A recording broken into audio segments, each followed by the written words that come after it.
Selamat malam. Selamat datang ya di kelas online kembali untuk mata kuliah akuntansi manajerial. Jadi di pertemuan saya yang ketujuh menjelang UTS ini, saya akan membahas mengenai penetapan harga jual dan juga harga transfer. Jadi ada beberapa topik bahasan yang akan saya bahas di pertemuan kita kali ini. Kurang lebih ada dua ya, strategi penetapan harga jual produk dan juga penetapan harga transfer. Nah, ini saya bahas dulu mengenai strategi penetapan harga jual produk. Nah, jadi di sini strategi penetapan harga jual produk itu yang pertama harus kita ketahui mengenai kebijakan harga jual produk. Jadi salah satu persoalan rumit yang dihadapi oleh manajemen suatu perusahaan itu adalah menetapkan harga jual produk perusahaan. Harga jual produk perusahaan itu sangat berpengaruh terhadap keberhasilan perusahaan ya dalam mencapai tujuannya. Jadi harga jual yang terlalu tinggi itu juga akan membuat masyarakat tidak membeli atau mengurangi jumlah pembelian produk perusahaan tersebut gitu ya, sehingga perusahaan tidak akan memperoleh pendapatan dan juga laba yang cukup. Sebaliknya, harga jual yang terlalu rendah itu juga akan membuat perusahaan tidak mampu mencapai laba usaha yang direncanakan. Nah, karena itu menetapkan harga jual produk perusahaan pada harga yang tepat itu sangat penting bagi perusahaan supaya tujuan perusahaan secara umum bisa tercapai. Jadi tetapi menetapkan harga jual yang dianggap tepat itu bukanlah perkara yang mudah.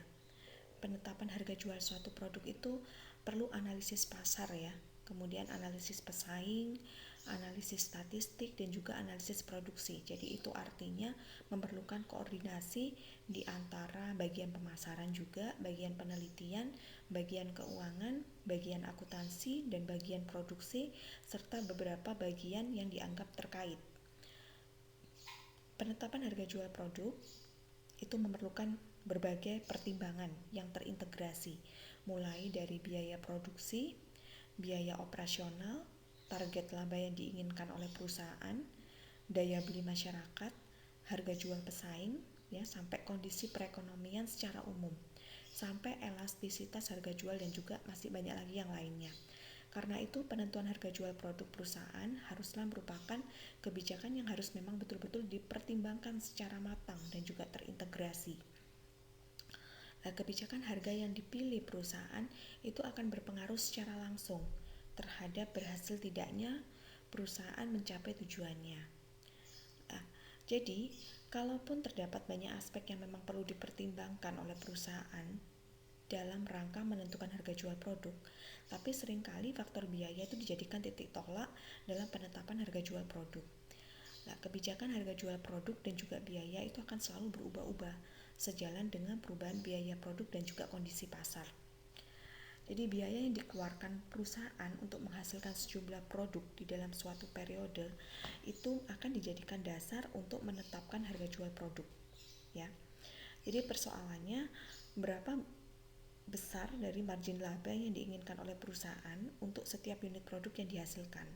Nah, penetapan margin laba di atas biaya yang dikeluarkan perusahaan itu memerlukan suatu seni memang. Jadi ada seninya, ada keahlian khusus dengan mempertimbangkan dari berbagai aspek yang terkait tersebut secara kompleks.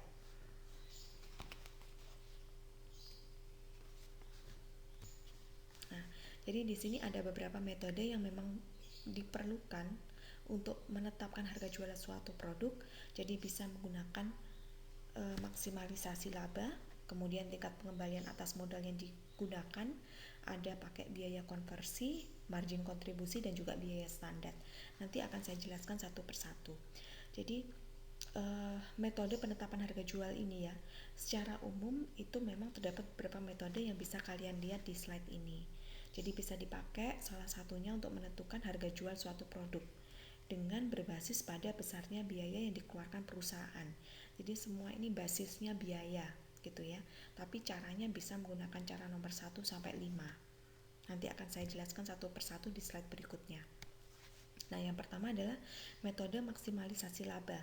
Jadi secara umum tujuan dari didirikannya suatu perusahaan itu kan untuk menghasilkan laba secara maksimal ya dalam jangka panjang. Jadi laba maksimal dalam jangka pendek itu bukanlah tujuan yang baik.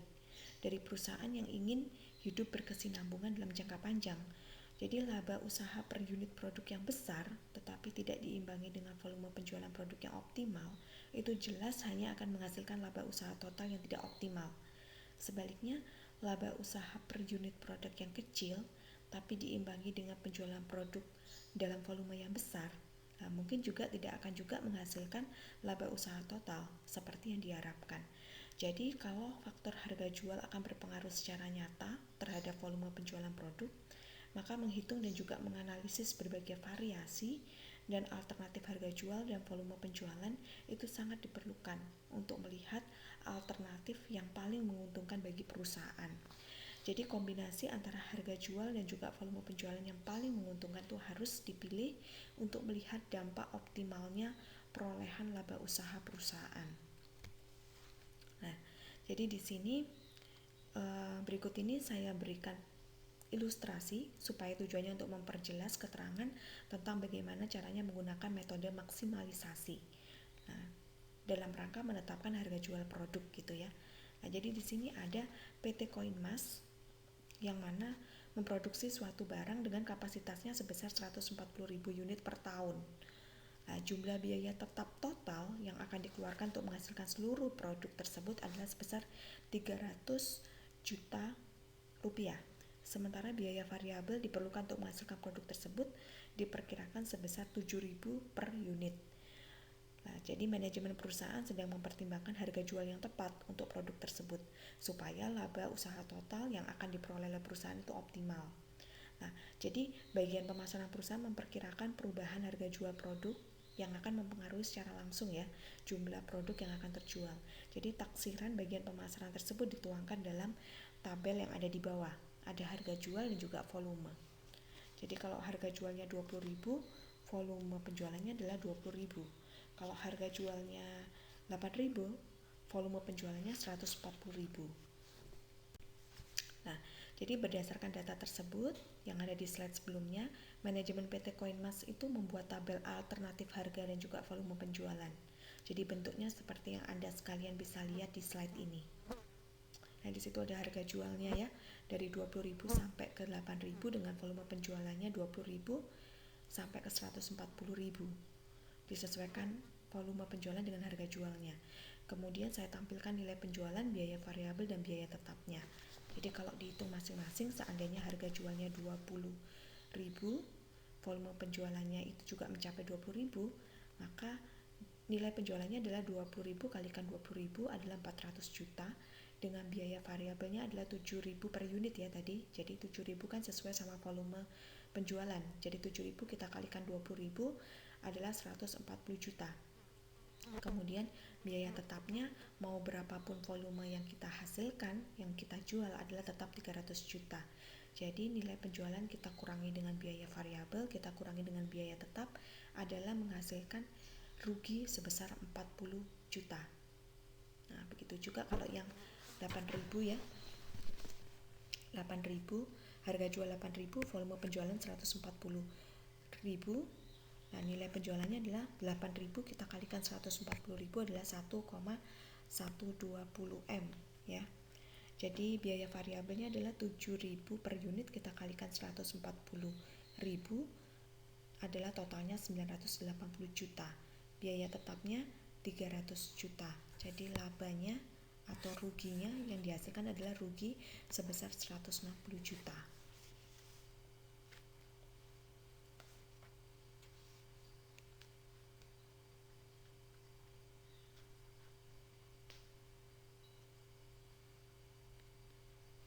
Jadi dari sini bisa kita tarik kesimpulan, itu artinya harga jual yang optimal yang bisa mengakibatkan perolehan laba usaha maksimal adalah 14.000 per unit produk.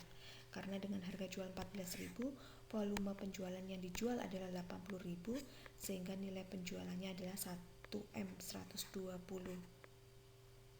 miliar ya.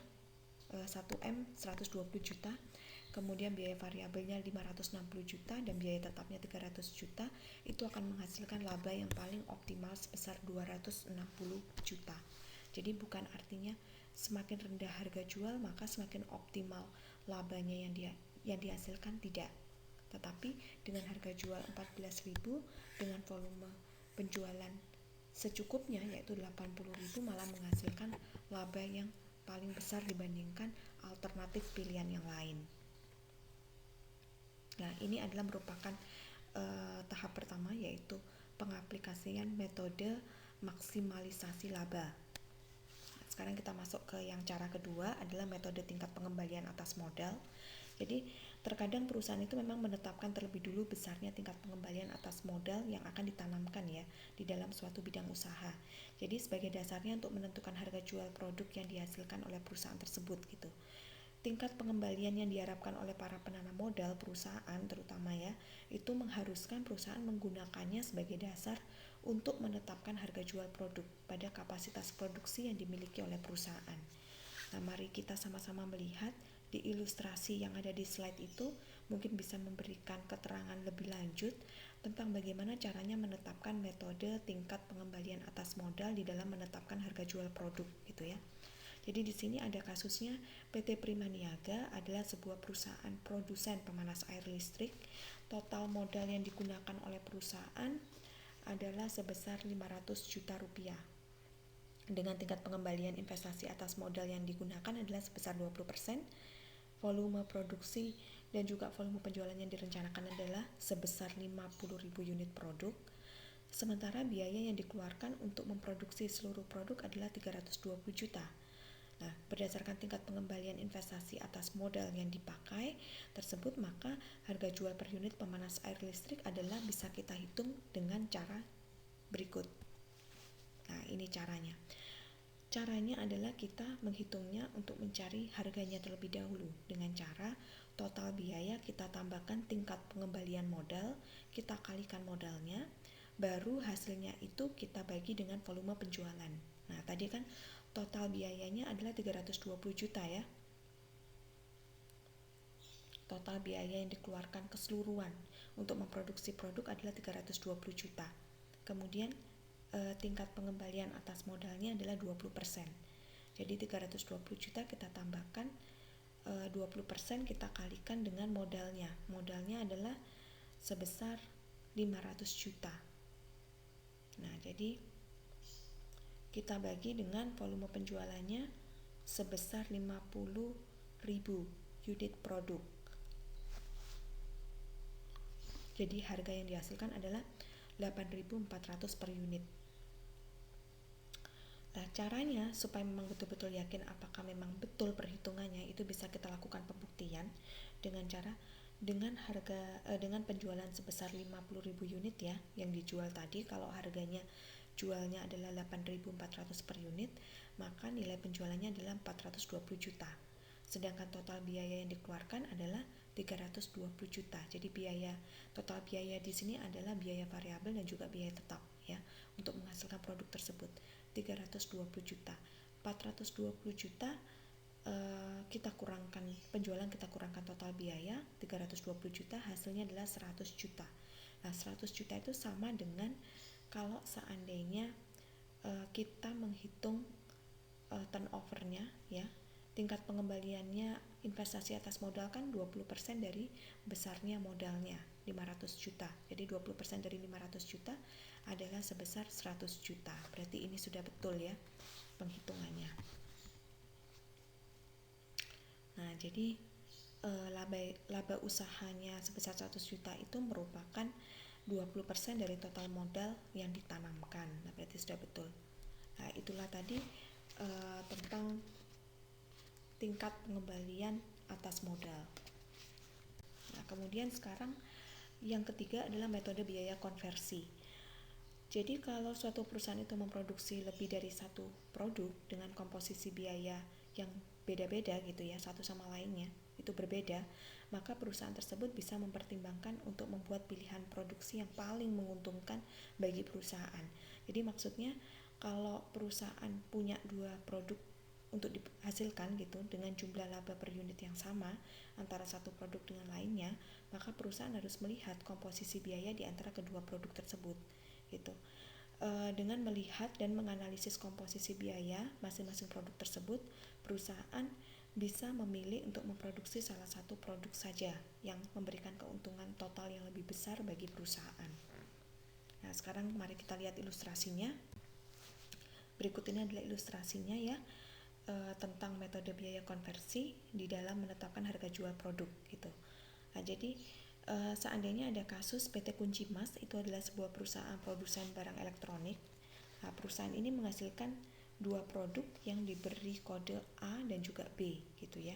Jadi perusahaan bisa memproduksi A sebanyak 20.000 unit dan juga B sebanyak 20.000 unit. Nah, harga jual masing-masing adalah 5.000 per unit. Walaupun memiliki harga jual per unit yang sama, A dan juga B itu memiliki komposisi biaya produksi yang beda. Untuk memproduksi A sebanyak 20.000 unit dan juga B sebanyak 20.000 unit, nah prediksi nilai penjualan dan juga biaya yang dikeluarkan bisa dilihat di tabel.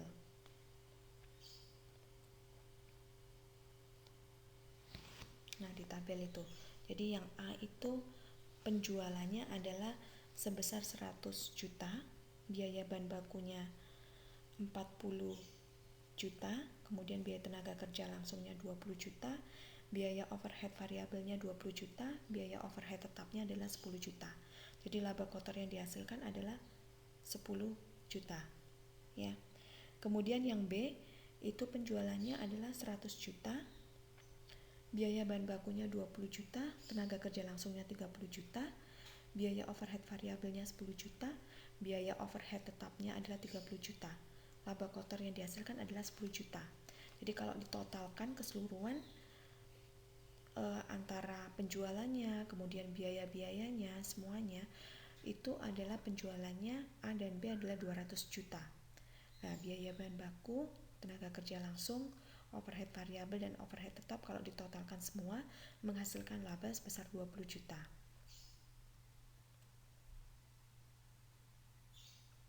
Nah, tapi kalau melihat komposisi biaya yang dikeluarkan untuk masing-masing produk tersebut kan kelihatan ya, kalau biaya overhead tetap yang dikeluarkan untuk menghasilkan produk A itu sebesar 10 juta. Nah, produk B saja adalah 30 juta. Nah, seluruh biaya tetap untuk masing-masing produk tersebut merupakan biaya tetap yang dapat dihindari. Gitu.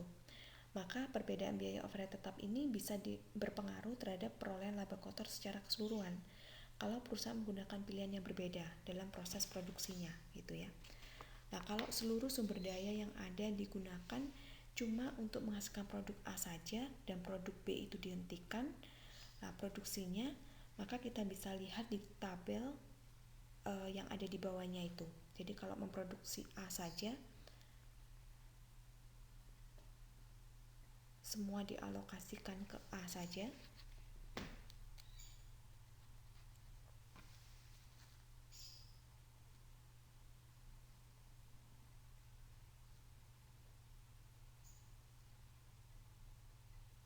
Nah, jadi yang dihasilkan kan adalah bukan 20.000 lagi ya, tapi 40.000 unit ya. Nah, 40.000 unit dikalikan dengan 5.000.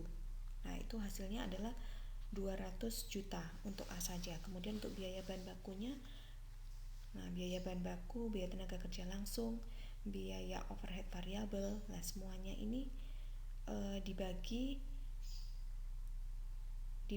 ke biaya variabel per unit gitu ya. Biaya variabel per unitnya berapa? Kalau 40.000 tadi untuk menghasilkan 20.000, nah tinggal kita bagi saja ya. Nanti hasilnya 2.000 ya. 2.000 itu kita kalikan sama 40.000 unit gitu. Nah, masing-masing kita kalikan sama 40.000 unit untuk yang biaya variabelnya. Nah, makanya hasilnya biaya bahan baku 80 juta, biaya tenaga kerja langsungnya 40 juta, biaya overhead variabelnya 40 juta. Nah, sedangkan biaya overhead tetapnya kan tetap 10 juta. Maka yang dihasilkan adalah laba kotornya kalau hanya memproduksi A dengan sumber daya yang ada dimaksimalkan semua dialokasikan ke A, laba kotornya adalah 30 juta. Nah, sedangkan kalau kita mau mengalokasikan hanya untuk B saja,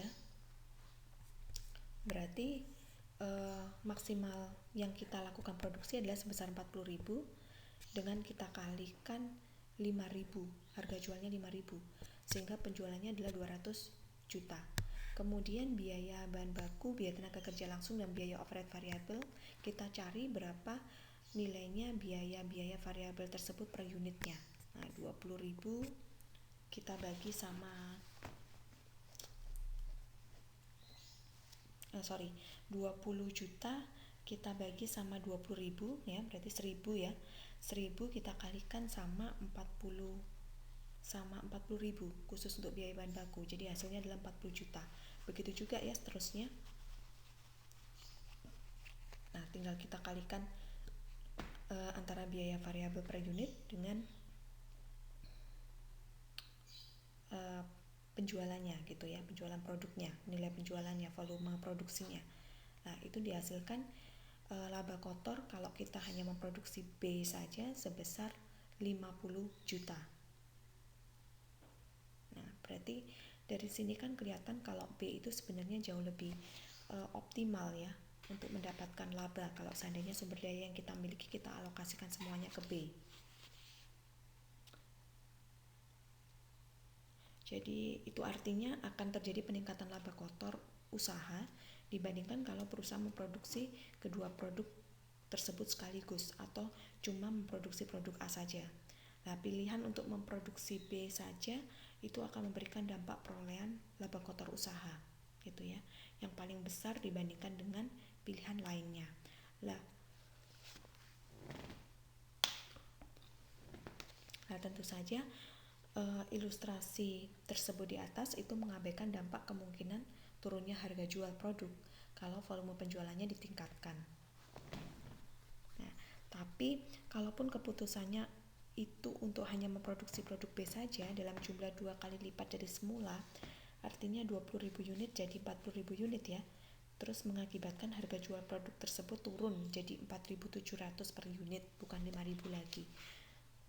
Karena berlebihnya volume produk yang dijual, nah hal tersebut masih tetap akan menghasilkan laba kotor yang lebih besar dibandingkan pilihan laba yang lain. Itu bisa kita lihat di kolom yang terakhir itu, kalau seandainya tetap 40.000 unit kita kalikan dengan harga jualnya turun jadi 4.700, berarti penjualannya adalah 188 juta. Kemudian yang lainnya adalah biaya variabel per unitnya kita kalikan dengan tetap 40.000 unit. Nah, jadi akan memakan biaya yang sama seperti yang ada di kolom di atasnya yang khusus untuk menghasilkan produk B saja. Jadi tetap menghasilkan laba kotor sebesar 38 juta, yang mana artinya laba kotor tersebut jauh lebih besar bila dibandingkan untuk memproduksi produk A dan B sekaligus ataupun hanya memproduksi produk A saja. Jadi menghasilkan produk B meskipun dengan asumsi harga mengalami penurunan itu akan tetap mendapatkan laba yang jauh lebih optimal. Nah, itu tadi adalah biaya konversi ya. Silakan dipahami. Kemudian kita masih masuk ada 2 lagi metode di slide berikutnya ya. Nah, jadi berdasarkan data tersebut yang ada di slide sebelumnya, manajemen PT Koinmas itu membuat tabel alternatif harga dan juga volume penjualan. Jadi bentuknya seperti yang Anda sekalian bisa lihat di slide ini. Nah, di situ ada harga jualnya ya, dari 20.000 sampai ke 8.000 dengan volume penjualannya 20.000 sampai ke 140.000. Disesuaikan volume penjualan dengan harga jualnya. Kemudian saya tampilkan nilai penjualan, biaya variabel dan biaya tetapnya. Jadi kalau dihitung masing-masing, seandainya harga jualnya 20.000, volume penjualannya itu juga mencapai 20.000, maka nilai penjualannya adalah 20.000 kalikan 20.000 adalah 400 juta. Dengan biaya variabelnya adalah 7.000 per unit ya tadi. Jadi 7.000 kan sesuai sama volume penjualan. Jadi 7.000 kita kalikan 20.000 adalah 140 juta.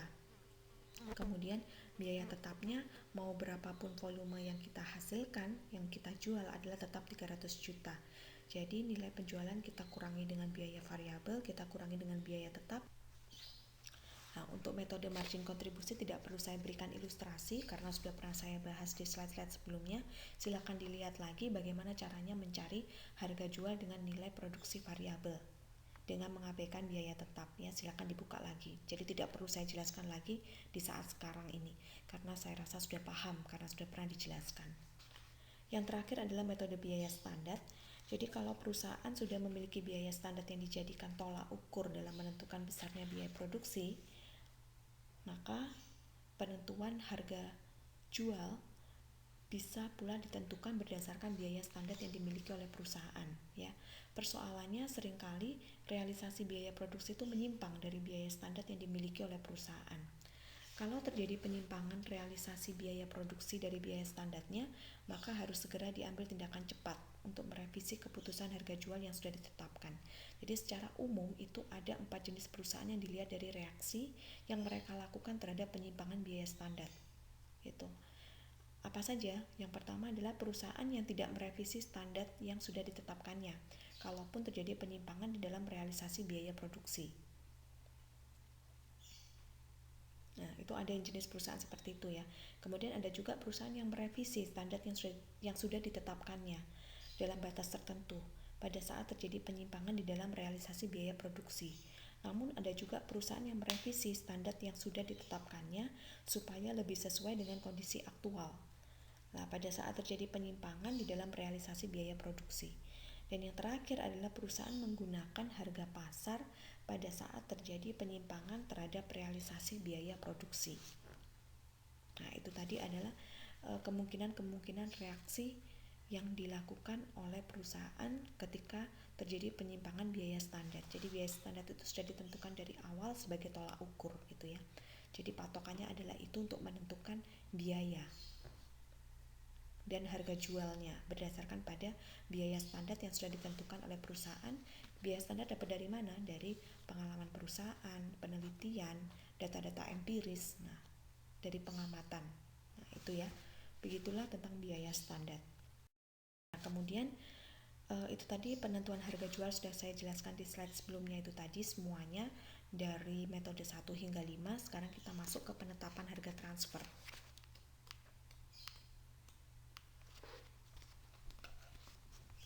Nah, jadi seringkali di beberapa perusahaan besar memperlakukan berbagai bagian organisasinya itu secara otonom. Jadi mereka punya hak sendiri-sendiri gitu ya. Jadi bagian-bagian organisasi yang diperlakukan sebagai pusat laba atau profit center itu diukur prestasinya. Nah, didasarkan pada apa? Kemampuan unit tersebut untuk menghasilkan laba di dalam suatu periode tertentu. Suatu unit organisasi itu seringkali juga memerlukan produk yang dihasilkan oleh unit organisasi lainnya. Nah, bahkan terkadang produk dari suatu unit organisasi itu jadi bahan baku bagi organisasi yang lainnya. Sehingga di situ terjadi transaksi penjualan dan pembelian dalam satu perusahaan ya antar organisasi. Jadi bagi salah satu unit organisasi, transaksi tersebut jadi transaksi pendapatan dan bagi unit yang lain itu jadi transaksi biaya. Nah, dilakukannya transaksi antar unit organisasi tersebut itu memiliki berbagai tujuan yang berbeda satu dengan lainnya. Mulai dari keinginan untuk menjaga pasokan bahan baku misalnya, kemudian menjamin penjualan produk, meningkatkan efisiensi secara keseluruhan, meningkatkan daya saing, mengurangi pajak, nah itu masih banyak lagi yang lain gitu ya. Nah, jadi bisa ditarik kesimpulan harga yang ditetapkan di dalam transaksi penjualan dan juga pembelian di antara berbagai unit organisasi di dalam kelompok perusahaan yang sama itu disebut dengan transfer pricing atau harga transfer. Jadi secara umum terdapat beberapa metode yang bisa dipakai dalam menetapkan harga transfer seperti yang kita lihat sama-sama di slide ini. Ada harga pasar, ya, bisa pakai harga pasar, bisa pakai biaya plus, bisa pakai negosiasi dan juga arbitrer. Nah, sekarang kita masuk ke ilustrasinya. Jadi mudah-mudahan dengan ini bisa memperjelas Anda semua mengenai penetapan harga transfer. Jadi PT Lasido itu memiliki 3 divisi yang diberi hak otonom dalam menentukan kebijakan organisasinya dan diperlakukan sebagai pusat laba. Nah, produk dari divisi 1 menjadi bahan baku dari divisi 2 dan output dari divisi 2 itu jadi input dari divisi 3. Nah, sedangkan divisi 1 itu beli bahan baku dari supplier.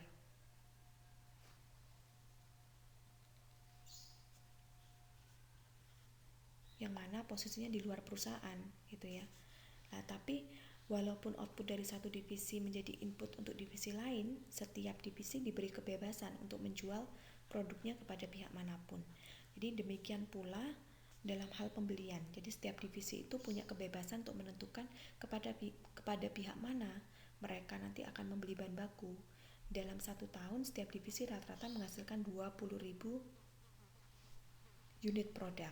Jadi dari data yang ada di slide ini bisa kita lihat biaya produksinya ya maupun biaya operasi per unitnya dari ketiga divisi PT ini gitu ya. Nah, itu kita bisa lihat dari PT Doremi harga jual per unitnya itu adalah 120.000. Nah, kemudian PT Mifasol atau divisinya Mifasol ini mengambil dari PT Doremi. Jadi harga jual dari PT Doremi itu dijadikan dasar untuk harga bahan baku sebesar 120.000 gitu. Nah, kemudian 120.000 ini masih ditambahkan dengan biaya-biaya yang lain sehingga PT Mifasol ini menjualnya sesuai sama harga pasar sebesar 300.000 setelah melalui pengolahan tentunya ya, dan itu diberikan ke PT Lasido. Nah, 300.000 itu dijadikan PT Lasido sebagai dasar biaya bahan baku. Nah, begitulah caranya untuk menerapkan harga transfer berdasarkan pada harga pasar. Nah, yang ini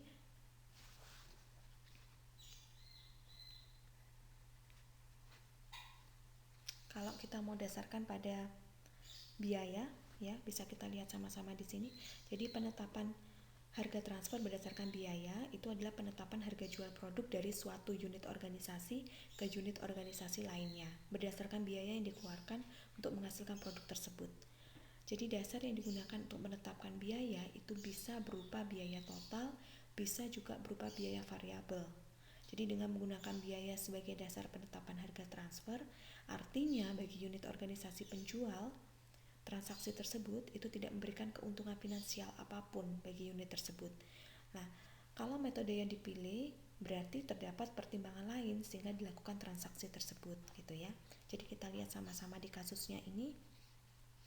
Kalau berdasarkan biaya dari PT Doremi itu kita bisa lihat ya di situ biayanya adalah sebesar 70.000. Total biaya yang dikeluarkan untuk memproduksi produk dari PT Doremi adalah 70.000. 70.000 itu dijual dari PT Doremi sebesar dengan harga jualnya didasarkan pada besaran biaya yang dikeluarkan adalah 70.000. Jadi tidak mendapatkan keuntungan apa-apa.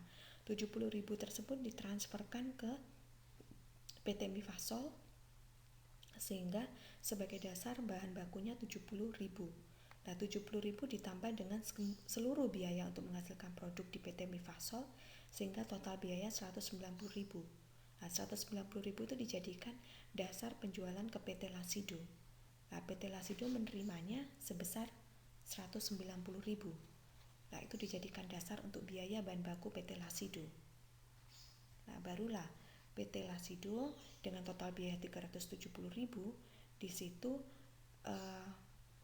mengambil laba sehingga yang dijual karena langsung ke customer di luar jadi sebesar 550.000.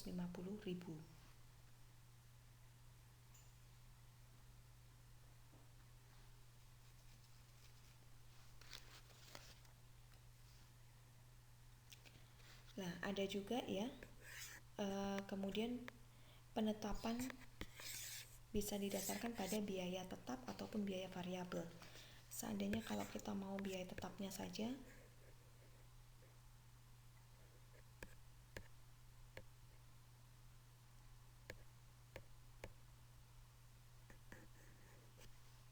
nah berdasarkan biaya variabelnya saja gitu misalnya ya, biaya bahan baku, pekerjaan langsung, kemudian overhead variabel dan pemasaran variabel, totalnya kan 40.000.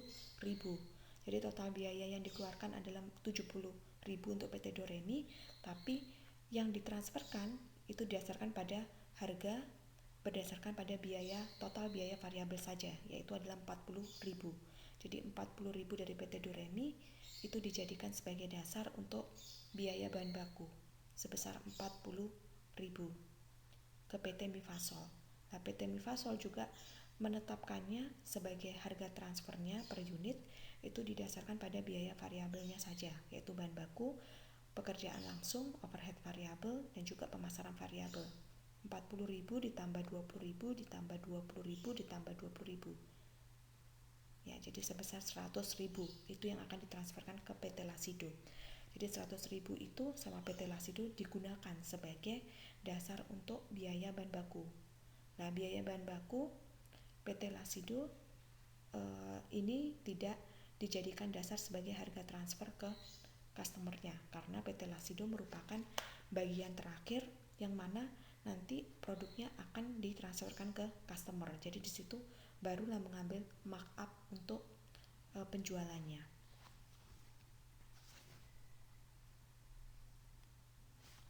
Nah, yang ketiga ini adalah berdasarkan biaya plus. Jadi penetapan harga transfer berdasarkan biaya plus di sini adalah menetapkan harga jual dari suatu unit organisasi ke unit organisasi lainnya didasarkan pada biaya yang dikeluarkan untuk menghasilkan produk tersebut. Jadi ditambah sejumlah nominal tertentu. Nah, dasar yang digunakan untuk menetapkan biaya plus itu bisa berupa biaya total plus, bisa juga berupa biaya variabel plus. Nah, gitu ya. Jadi dengan menggunakan biaya plus sebagai dasar penetapan harga transfer, artinya bagi unit organisasi penjual, transaksi tersebut akan memberikan keuntungan finansial bagi unit tersebut. Gitu. Kalau tadi kan nggak ada keuntungannya, sekarang ada keuntungannya dari plusnya itu. Nah, harga transfer berdasarkan biaya plus biasanya masih lebih rendah jumlahnya dibandingkan dengan harga pasar. Gitu. Jadi kalau metode ini yang dipilih, artinya terdapat pertimbangan khusus sehingga dilakukan transaksi tersebut. Nah, kalau di kasus ini kita bisa lihat sama-sama ya PT Doremi.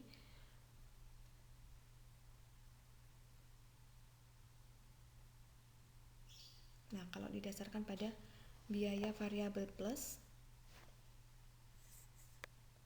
berarti kan bahan baku, pekerjaan langsung, overhead variabel, dan juga pemasaran tetap. Saya jelaskan yang pertama dulu ya. Kalau yang di kolom yang atas itu didasarkan pada biaya total plus. Jadi biaya totalnya adalah 70.000 untuk PT Doremi.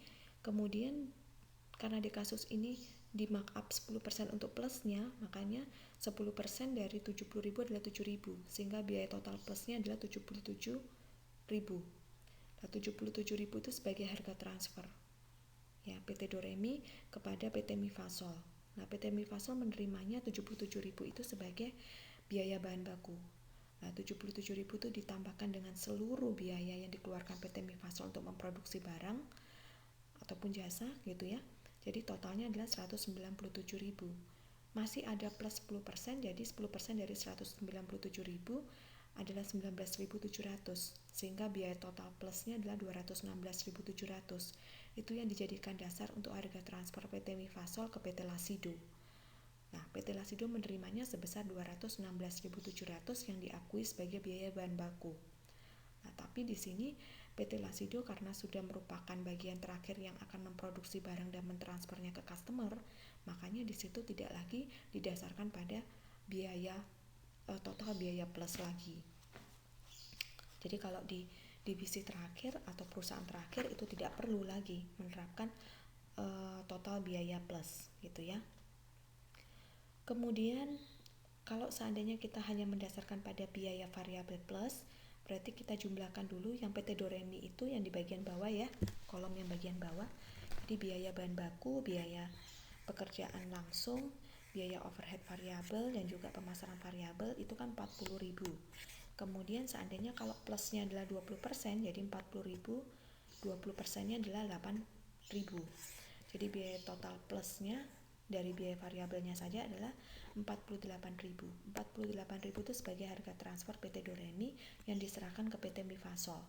Sehingga PT Mifasol ini mengakuinya sebagai biaya bahan baku sebesar 48.000. 48.000 ini dijumlahkan 20.000 pekerjaan langsung, overhead variabel 20.000, kemudian pemasaran variabel 20.000, sehingga totalnya untuk biaya variabel total adalah 108.000. Nah, 108.000 ini 20%-nya adalah 21.600, sehingga biaya total plus 20%-nya adalah dari biaya variabel total saja ya, 129.600. Itu adalah merupakan harga transfer dari PT Mifasol yang akan diserahkan ke PT Lasido sebesar 129.600 didasarkan sebagai biaya bahan baku PT Lasido. PT Lasido tidak lagi menggunakan konsep biaya plus, biaya variabel plus untuk customernya karena PT Lasido merupakan unit terakhir yang memproduksi barang dan diserahkan dan ditransfer ke customer. Nah, untuk metode margin kontribusi tidak perlu saya berikan ilustrasi karena sudah pernah saya bahas di slide-slide sebelumnya.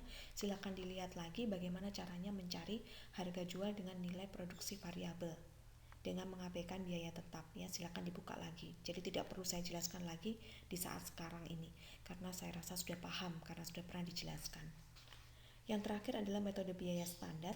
Jadi kalau perusahaan sudah memiliki biaya standar yang dijadikan tolak ukur dalam menentukan besarnya biaya produksi, maka penentuan harga jual bisa pula ditentukan berdasarkan biaya standar yang dimiliki oleh perusahaan ya. Persoalannya seringkali realisasi biaya produksi itu menyimpang dari biaya standar yang dimiliki oleh perusahaan. Kalau terjadi penyimpangan realisasi biaya produksi dari biaya standarnya, maka harus segera diambil tindakan cepat untuk merevisi keputusan harga jual yang sudah ditetapkan. Jadi secara umum itu ada 4 jenis perusahaan yang dilihat dari reaksi yang mereka lakukan terhadap penyimpangan biaya standar. Gitu.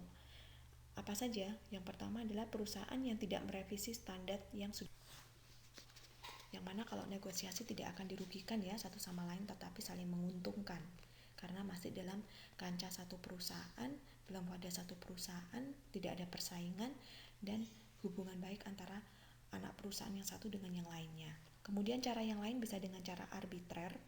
Jadi untuk melihat manfaat yang lebih luas bagi seluruh kelompok perusahaan, seringkali pihak unit organisasi penjual dan juga unit organisasi pembeli ya dalam satu ruang lingkup perusahaan itu tidak diberi kewenangan untuk menentukan harga transfer antar unit. Nah gitu. Jadi keputusan mengenai harga transfer ini ditetapkan oleh manajemen yang paling tinggi, top manajemen. Jadi sudah menentukan harganya berapa. Jadi mereka nggak punya kewenangan. Jadi otonomi itu tidak ada, tapi sifatnya adalah desentralisasi. Memang metode ini seringkali memberikan dampak negatif bagi suatu organisasi atau suatu perusahaan gitu ya, anak perusahaan, karena hal tersebut seringkali memang bertentangan dengan otonomi yang diberikan atau yang dibuat oleh